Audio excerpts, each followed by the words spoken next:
world of radical change. How are we going to adapt fast enough? For each and every one of those major changes, we are going to need to use AI. The technologies of the past will not help us solve the problems of the future. We have more trillion-dollar opportunities than at any time in human history, here, right now, today. So what happens next?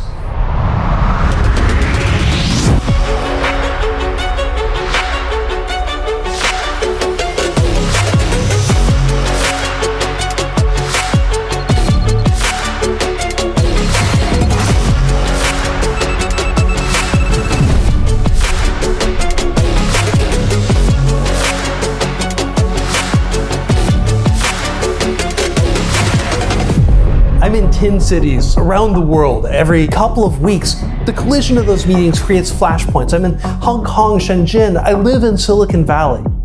When I talk to policy leaders, when I talk to startup CEOs, when I talk to inventors, the council of experts on AI who I work with, heads of major research labs in academia and in business, leaders who have built more robots than anyone else on the planet. And the thing that excites me the most is that we are surrounded by the biggest opportunities in human history.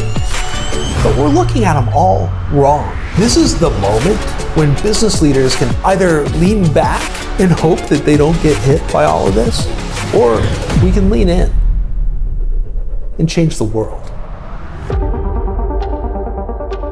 When the world changes, it really helps to know a few things.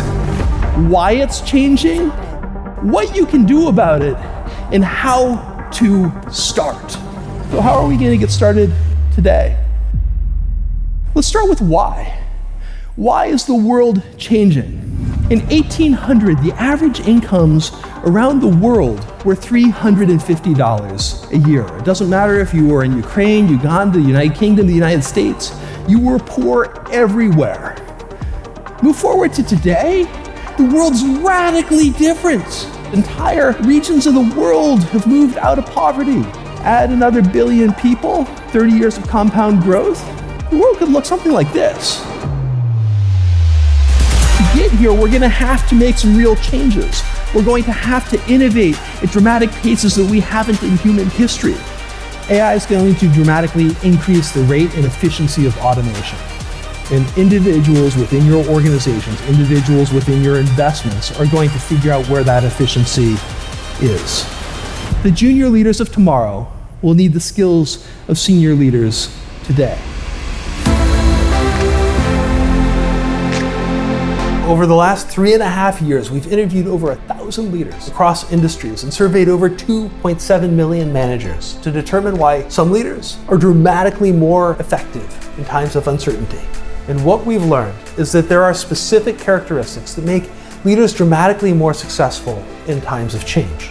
It's almost like they create their own strategic lock. So how do we take action? How do we get started?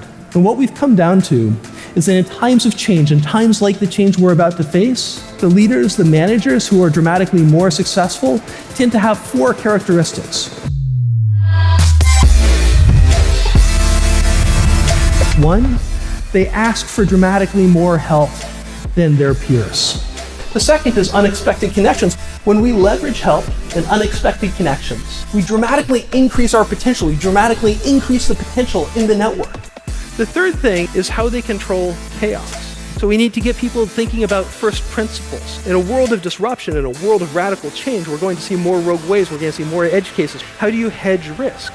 The fourth piece that's important, we take the time to know what's missing. What are the questions that help you get out of what's in front of you and into understanding what's missing? When we do these 4 things, we end up with dramatically more luck in our lives. Luck isn't chance, it's a choice. Jonathan truly knows how to inspire. Jonathan's speaking style is very engaging. He speaks from a place of giving a lot of folks food for thought. Jonathan's one of the more dynamic speakers right now when it comes to futurism and everything that's coming in the future. AI is going to dramatically increase the rate and efficiency of automation. We need to shift how we think about our operating systems as firms, from one that is built on physical capital to one that is truly employee-focused. Because in a world where everybody has software competing against software, it's really going to be your employees that make the difference. That's how we thrive in times of change. Thank you very much.